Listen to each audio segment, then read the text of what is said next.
Hi everyone, my name's Tom. Team selection is back and we're going into Spa ahead of the summer break. And this week, as it's going into summer break and my content output has been a tad sketchy, I'll admit, over recent weeks, we're going all in this week. So this will be team selection today, final thoughts video after FP2 on Friday, and we're doing a deadline stream on Saturday. Let's just go whole hog, see who turns up, see who wants to watch, see who wants to join in the chat on Saturday. Let's just go for it. So come join me, hit subscribe if you're not already. But right now, right here, we're going to be focusing on the Spa team selection video, and this video will be broken up into, first of all, me generally commiserating my team from the previous week. Then we'll have a look at the driver focus. This week I'm going to have a look at the RB drivers, and then I'm going to go into my actual team selection options ahead of Spa before we have that said summer break. So let's have a look. What did happen in Hungary? For me personally, I feel pretty gutted. There's no other word for it really. I feel gutted. And you might be thinking, well, why? You have 216 points. A huge number of people went for a build very similar to this. I think some people might even have exactly the same build as this. It was very popular for a reason because it did fine. But I feel gutted because I didn't trust my instinct. I moved away from the team I had the previous week, which involved Oscar Piastri. And I know this could be like results-orientated thinking, but I don't think it is, because I was thinking Piastri he's clearly doing well for the whole season pretty much. He's a cut price B tier asset over Lando Norris. I wildcarded into the George Russell Piastri build for Silverstone. Piastri got unlucky in Silverstone, got a bit screwed over by his team. And I should have trusted my gut a bit more, because I did kind of preach the double B lineup in my team selection going into Hungary, and I just feel gutted that with 15 minutes to go before deadline hit, I was like, right, I'm just going to play it safe in inverted commas, go Lando Norris, and not get embarrassed if he gets his typical driver of the day vote, etc. But it didn't work out that way. Obviously Piastri eventually got the win as Lando let him by. I'm not going to get into that, but yeah, just personally on a personal note, feel kind of gutted. But could have been so much more, could have got so much more budget. But there we go, there's the commiseration of my team over. In fact, it's not quite over, because we have a quick look what happened to team 2. This was actually almost identical to the team that I had last week, except Bottas was Sargent on my team 1. This is my team 2. Look at the difference, 252 points. That's quite a big difference there, with Oscar Piastri also going up that million.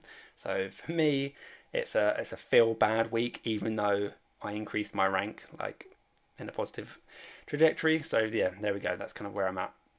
Let's just prop it up so we're ready to go into the teams. Oh, sorry, Lando, get off the screen. Prop it up so we're ready to go into the team. But first of all, I want to have a look at the RBs. I'm going to bring them up on screen, have a look through the stats, and the stats are pretty red looking. Let's admit it. I was thinking about doing the RBs, and I was thinking Tsunoda's been popular this season. Ricciardo's popular just because the masses like Daniel Ricciardo, and people that don't really play fantasy have probably been picking him. But then I was thinking he's actually done alright over the last few weeks. But when I really delved into the stats, it wasn't pretty viewing, as you can see. The only real positive stuff is Tsunoda with his overtakes is solid, and Ricciardo with his positions gained, despite having an average starting position of like 13th, is actually not that bad. But otherwise, they kind of suck as the RB as an option. I think the main problem for them is that they do qualify too high, and then they're just susceptible of dropping back. You see Tsunoda dropping back 17th out of 20th. That's a terrible rank for positions gained and lost. You want your C tier drivers to be able to push forward. And until I really looked at these stats closely, I was thinking like, oh yeah, the RBs look decent. Tsunoda is obviously driving very well. If you ignore the fantasy side of things, I was thinking, yeah, maybe Tsunoda is a good option going forward. He does occasionally get price gains, but too often he sort of qualifies in the 8, 9, 10 position and finishes in the 9, 10, 11 position or whatever it is. And it's just rubbish for fantasy. It's rubbish. He's also, his only real thing there is getting those overtakes. He's a bit of a dicey driver in that respect.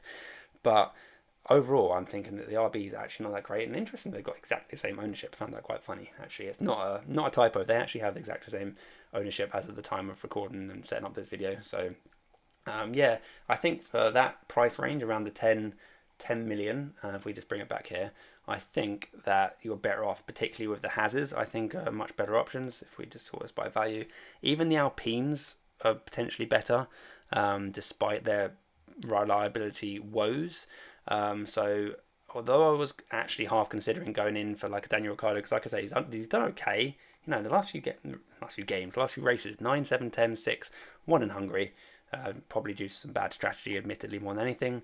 But those are actually pretty decent scores, for a C-tier driver, 9, 7, 10, 6. And I think that's actually not that bad. But then I started looking a bit more in the stats. But maybe the stats have been influenced to some extent with what happened back up here around Japan and China, dragging down his averages, etc. Not the best start to the season, etc., etc. But overall, not so hot on the RBs, to be honest. But anyway, that's just kind of my 2 pence on the RBs. Because I think I've watched a couple of other fantasy content creators before actually making this video, and I've heard them sort of talk up RB drivers, particularly Sonoda. And I know Sonoda, like I say, is popular amongst fantasy managers, maybe because of how well he did towards the end of last year and how well he's just driving in general. But in my personal opinion, particularly after looking at those statistics, we just whack it back on screen for a second, with the exception to overtakes, quite honestly, those statistics for a fantasy asset are terrible. I don't see how you can really argue about that, to be honest, with those particular stats. But anyway, let's move on to the actual team selection for Spa, because this is, as I've said already, I've altered my team. I wildcarded into the Piastri Russell build. I moved away from it the very next week. I put myself in a bit of a hole, and what can I do going to Spa? I think option 1 is definitely leave it as it is and just roll it. I could also just change Guan Yu Zhou, for example, into a Bottas if I really felt that way inclined, but I don't actually think that's worth it. I think Zhou being really bad at qualifying gives him an opportunity for positions game, particularly if there's DNF's potential. But then again, I think Valtteri's been generally better with overtakes this season. I don't know if we can just bring up season overtake bonus 44, and we compare it to Zhou, who has been the overtake king of the past, 31. So it's quite a big difference, actually, quite almost like a 50% increase with Bottas's overtake points. But the trouble with Bottas is he's actually pretty decent at qualifying in terms of where the Kick-Sauber is supposed to be. He qualifies in that between the sort of 10 and 15 region, and then the Kick-Sauber just is terrible despite recent performance upgrades. And so I do think that between the two of them, I think I'd still stick with Guan Yu Zhou. I can't move up Sargent 21. Hulkenberg, I can't really get up to anyone other than the man himself, Yuki Tsunoda, if I really wanted to go that route, which, as I've already discussed, probably don't. And the other option, really, for me, if I wanted to just use one transfer, would be bringing back Pierre Gasly. But I don't see that happening over the Haas of Hulkenberg, because I think the Haas should be quite well seasoned with those long straights. And we know the Haas is pretty good in a straight line, so I think the Haas might be quite decent. And this does make me think back to the Haas lineup I had in my team selection video for going into Hungary, which ultimately probably wouldn't have paid off, but could very well pay off this week with the C-tier assets having higher potential for, there's lots of overtaken possibilities in Spa, which means higher potential for the C-tier assets to increase in price. So people like Magnussen and Hulkenberg, who are good at the overtakes, I think they, when I showed them off the other week, they were like first and third or something for overtakes, if I remember correctly. Magnussen is just like head and shoulders above everyone, basically. He's just supreme with his overtakes. We look across the season, 72 points. When you think back, we just had a look at Zhou, who has been the overtake king of the past, with just 31 overtakes. Magnussen's got more than double the overtakes of Zhou, so I do think the Hazards, not only will they be well suited to the Spa track, will also be just good, just generally good, and they keep getting these 0.5 increases, with the exception to Hulkenberg, who had an iffy race in Hungary. But anyway, I'm rambling again, so let's get on to actual what else I can do other than changing my team, or not changing my team, would be to revert back to the Piastri build and try and maximise that budget gain potential before he hits the 25 million mark, because I would say it's not guaranteed, but I'd say it's almost certain that he's going to hit the 25 million mark soon as well, not just like by the end of the season, but I think soon. All it takes is another, P1 or P2 finish, another drive of the day or fastest lap, whatever it is, and he's going to hit that million threshold again, and he's eventually going to hit the A-tier category. So I think until he hits that 25 million, sat there at 23.3, I think he's still potentially very good for in terms of potentially gaining price. We see here Austria, although that was a sprint race, admittedly, 42 points, 23 in Silverstone, even though, like I said, I think he was slightly screwed over by the team. That is a factor to consider as well, though, because I do think that they almost screwed him over in Hungary. I'm not going to get too much into it, but McLaren, in my opinion, did put Piastri and Lando in awkward positions, like literally and also metaphorically. It would have been a lot easier just to pit Piastri first and save the whole undercut issue, but there we go. I'm not going to get into it. The point is that I think Lando Norris is still just about the number one driver as opposed to being equal, even though they did let Oscar win and beg Lando to let him past. It does concern me a little bit going Oscar over Lando for the reason that I think Lando is still potentially just that fraction quicker, but considering Oscar is 3 million cheaper, he's in the B tier. I think it's still just better for the option of gaining value. So I may well jump back to Piastri and go with my instinct from Silverstone, where I wildcarded into a team. In fact, it was basically it wasn't actually his team. Guan Yu Zhou was instead Pierre Gasly. This was my wildcard team from Silverstone, which I then transferred into the Norris Zhou build, which I hate myself for. That said, I did swap out Gasly, who DNF'd, or at least I saved myself that shame. But to be honest, if I wasn't going to go with the other build, I would have gone triple McLaren. Now I can go triple McLaren, but I can only get there with the horrible lineup of all the Saubers in there.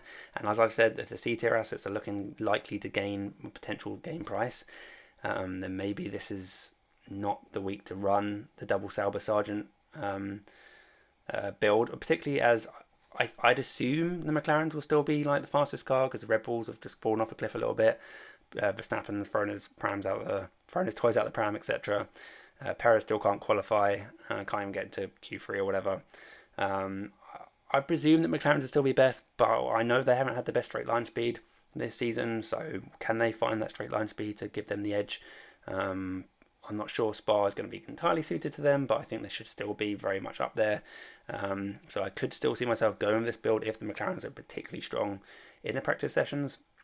But I feel like right now, as of a few days before the actual weekend, I think George Russell still offers some decent value there, and then I can keep hold of Hulkenberg and just sit with a team like this, or I can, upgrade a Sargent, but I can't really upgrade him actually at all. I can just change him into a Bottas, and that doesn't really look too exciting. I think Sargent might as well just sit with him there. He's actually done okay for overtakes recently. I'm not sure his overtakes 31, same as Guan Yu Zhou this season. So Sargent's quietly having a respectable fantasy season by his standards as of last year. So yeah, if I do drop Norris down to Piastri, and then probably look at switching. I wish I could just switch Guan Yu Zhou straight to Magnussen and I'd be done with it. I would just do this in a heartbeat, but I'm 0.2 short of doing that, so I can't get to Magnussen, which is very frustrating. So I'll probably have to hold on to Zhou, hope he can get some overtakes, and then potentially swap Hulkenberg up to Magnussen, because I do think that Magnussen versus Hulkenberg, I think Magnussen's just a better option at the moment, even though he's close to that race ban still. Just better at overtakes. He doesn't qualify as well, so he has better potential for positions gained. And he just keeps going up 0.5, and it's just, not having a piece of the Kevin Magnussen pie is hurting me. So I could just do a double transfer here where I swap Lando down to Piastri, Hulkenberg into his teammate Magnussen, and kind of be settled with that. The other option is, if I don't want to go to Magnussen, I could swap out Guan Yu Zhou, and again, like I said, I can't quite get to Magnussen, but I would sit on one of these drivers instead. Ocon, again, decent for overtakes, but the Alpine reliability kind of does concern me. The RBs I've already talked about, not particularly interested. And then past that, it's, the chaff down the bottom. Pierre Gasly is still an option, I think, because the Alpines are pretty bad at qualifying. Maybe they can get some positions gained and overtakes around Spa, but like I've said, the reliability issues do concern me. However, Gasly's DNF or DNF/DNS. They just put it race not classified. The last two races, he would be extremely unlucky to get another -20 for the third race in a row. So maybe you could, gamble appropriately there and go with Gasly, assuming he won't get 3 in a row. Maybe it's Ocon's turn. That's probably not the right way to look at it from a completely statistical, mathematical point of view. But just how often does it happen that someone DNS 3 in a row? Hardly ever. So I don't know, maybe Gasly will be a good option, but this is kind of where I'm thinking potentially. I think right now, like I say, we're still a few days out. I think most likely what I'm looking at is doing something like this to try and capitalize on price gains, try and capitalize on the fact that Piastri is pretty much on par with Lando Norris at the moment, and still that B tier asset. I know Lando Norris has got that driver of the day appeal, and we've come to kind of just accept or even expect Lando Norris to be driver of the day, and he did still get quite a few votes in Hungary, but nowhere near as much as Piastri, admittedly, because Piastri was, everyone felt bad for him, I think, because he was he's supposed to win the race, and then the whole shambles of the McLaren pit wall happened, and I think people probably felt sorry for him as well as just wanted to vote him through because they thought he deserved it, etc., etc. Whatever the reasons are, the point is that Lando still had quite a few votes for Driver of the Day, so I would expect him to still pick up Driver of the Day votes as we go forward. But I think Piastri is still a reasonable shout. I think the Mercedes are still strong. They're looking quick in terms of race pace. If they can just sort out their qualifying, they could be up for some big points. So I'm currently leaning this way. Obviously, we've still got final thoughts video on Friday. I'll discuss further feelings after we've had FP1 and FP2, and then I'll go into the deadline stream after FP3 for the qualifying for my final thoughts. But a few days out as it is of recording, this is kind of where I'm at the moment with my 2 free transfers. Still thinking about trying to build budget. Still kicking myself about moving away from that line of thought going into Hungary. Now thinking about going back to that line of thought going into Spa. So that's kind of where I'm at the moment. I'll hopefully see you on Friday for final thoughts video. I'll be recording that in the evening, uploading it at some point in the UK evening time, and then I'll see you hopefully for the stream. So come say hi if you want to. So yeah, let me know your thoughts down below. Thanks very much for listening to me talk about team selection for Spa.